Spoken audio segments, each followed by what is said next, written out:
Seventh day school શરૂ કરવાને લઈને વાલીઓનો વિરોધ જોવા મળી રહ્યો છે। વાલીઓના આવેદન બાદ ડીઈઓએ પ્રતિક્રિયા આપી છે।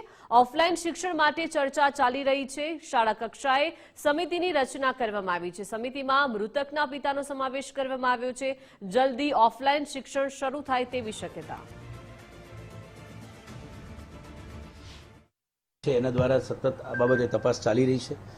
એ પેરેલલ કામ ચાલશે, પરંતુ પ્રત્યક્ષ શિક્ષણ બાબતે સરકાર જે છે એ ચિંતિત છે, પરંતુ બાળકોની સલામતી એ પ્રાથમિકતા છે।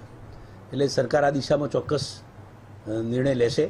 આ બાબતે અમને નામદાર હાઈકોર્ટ દ્વારા એક જે નિર્દેશ મળેલો, જેના ધ્યાને લઈ અમે એક સમિતિ બનાવી અને જે મૃતક નયન છે એના પિતાને પણ એ સમિતિમાં સમાવેશ કરી અને સલામતીના ધોરણો શાળા કક્ષાએ હાલ યોગ્ય છે કે કેમ, કારણ કે શાળા દ્વારા જે લેખિત બાંહેધરી આપવામાં આવેલી છે તેમાં ઘણી બધી બાબતોમાં સુધારો શાળા દ્વારા કરવામાં આવ્યો છે તેવું એમણે જણાવ્યું છે।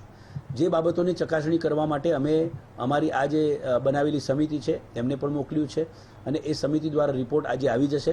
નામદાર હાઈકોર્ટ દ્વારા પણ આવતીકાલે જ્યારે સુનાવણી છે ત્યારે એમાં પણ એક ચોક્કસ નિર્દેશ થશે, જે ધ્યાને લઈ સરકારના જરૂરી આદેશોનું ટૂંક જ સમયમાં વિશાળ હિતને ધ્યાને લઈ વિદ્યાર્થીઓની શૈક્ષણિક હિત જોતા નિર્ણય લેવામાં આવશે।